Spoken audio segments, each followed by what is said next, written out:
the crime in the political body, the crime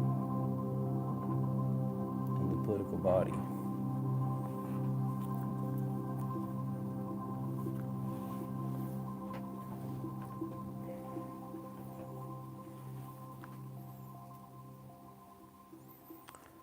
Fraternity is founded not on virtue, but on complicity. All brothers are brothers in crime. Equality begins in guilt. The origin of the state is not the contract of reason, but the conspiracy of desire. Politics originates in delinquency.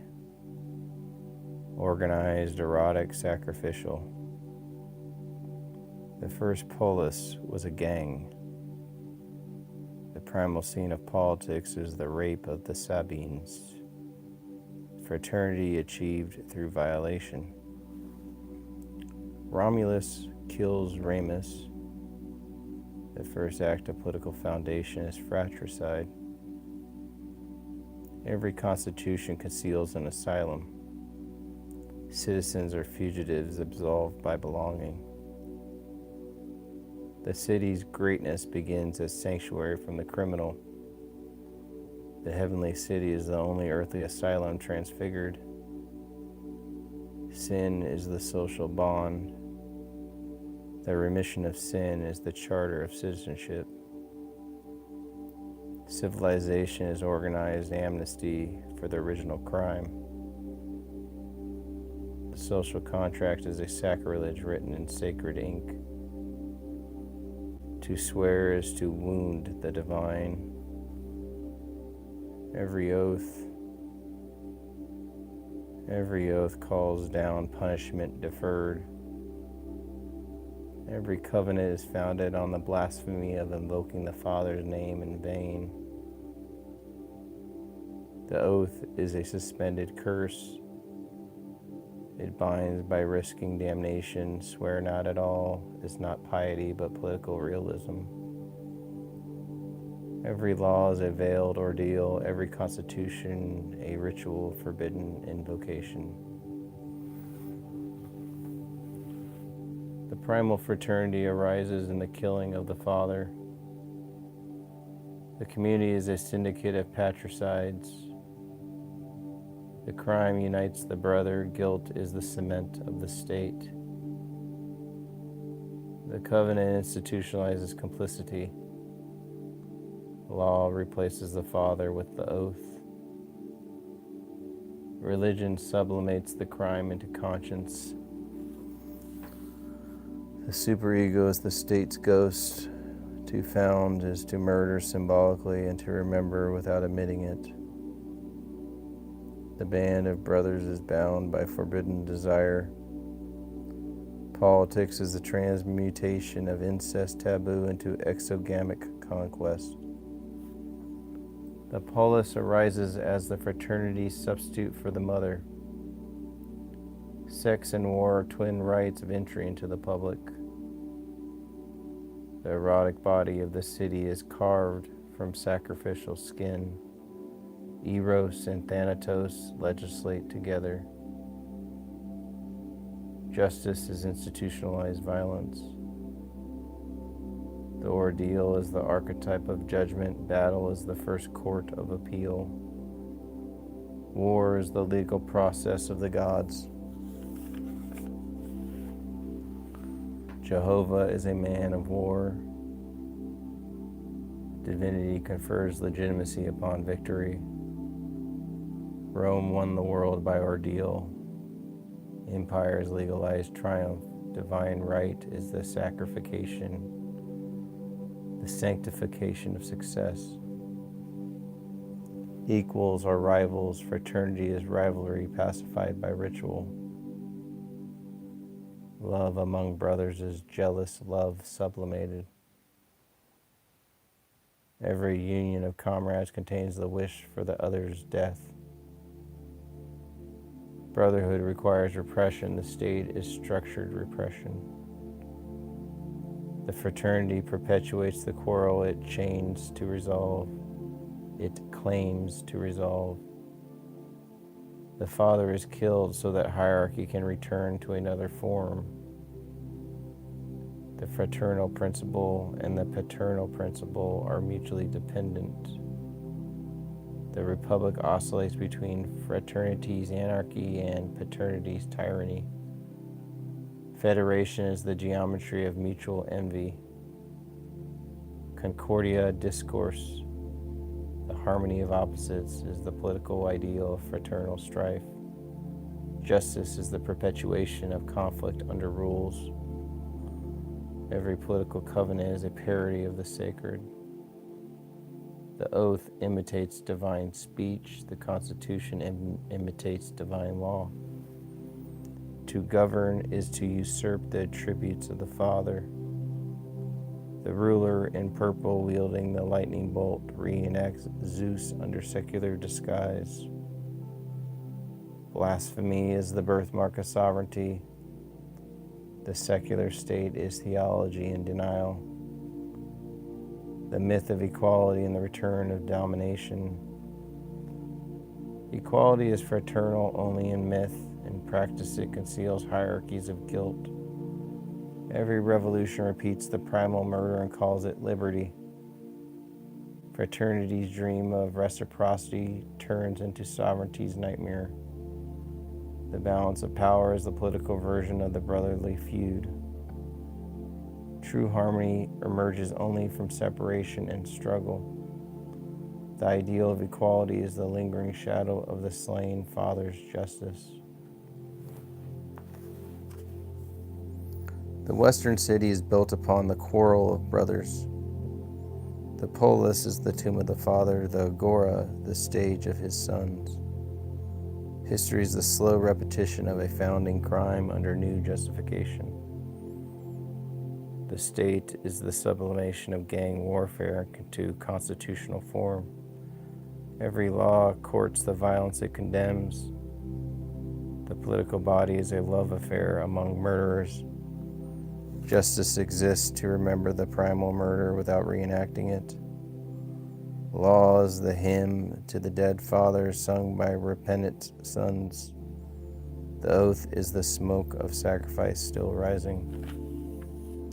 To obey the law is to participate in collective atonement. The political order is the structure of deferred violence. The city persists so long as the citizens believe that guilt can be shared. Metamorphosis is crucifixion. The maiden is not dead, but sleeps. We shall all be changed. The Gothic flight is the allegory of consciousness pursued by its own shadow. The maiden flees her pursuer, who is herself in another form. Every pursuit is self-recognition deferred. Terror is the erotic face of awakening. The labyrinth is internal. The monster is the dreamer. Flight and capture alternate like inhalation and exhalation, the respiration of myth. Girl, tree, phallus, fire, spirit. Virginity is not negation but sublimated virility. The green is the gold of the psyche, chlorophyll transmuted into aurum. Viridity is vitality arrested in chastity, like condensed as a flame. The girl's no is photosynthesis, refusal that transforms light into form. To harden like trees is to eroticize endurance. The laurel burns, but it's not consumed. Daphne is the burning bush. Mary is the consumed flame. Purity is combustion without destruction. Virginity is a controlled conflagration, divinity made visible through restraint. The bush that burns forever is the body sublimated into symbol. Fire is the true Eucharist. Spirit digesting matter without devouring it. To become a tree is to be rooted in refusal.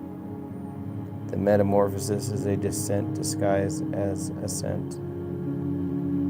Sublimation is crucifixion. To rise, one must be nailed to form.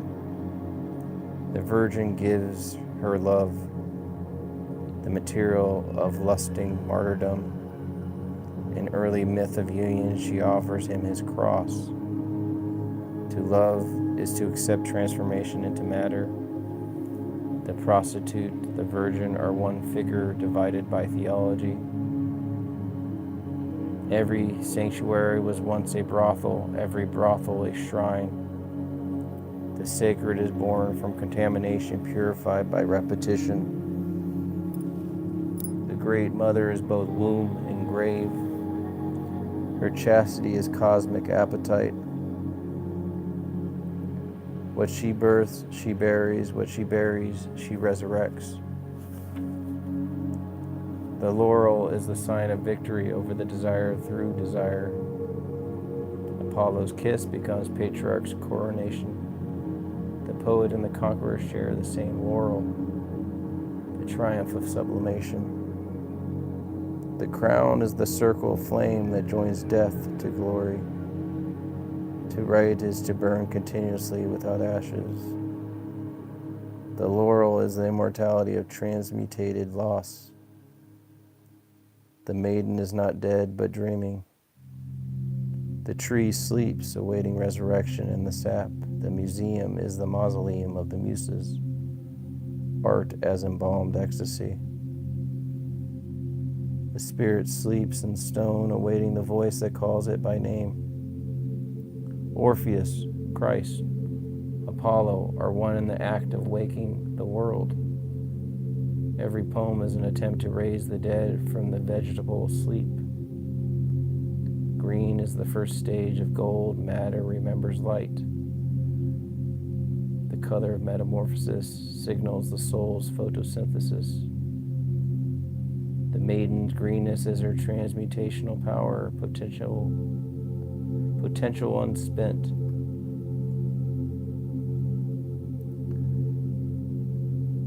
The alchemical tree is a diagram of chastity sublimated into illumination. Every virgin is an unfinished philosopher's stone.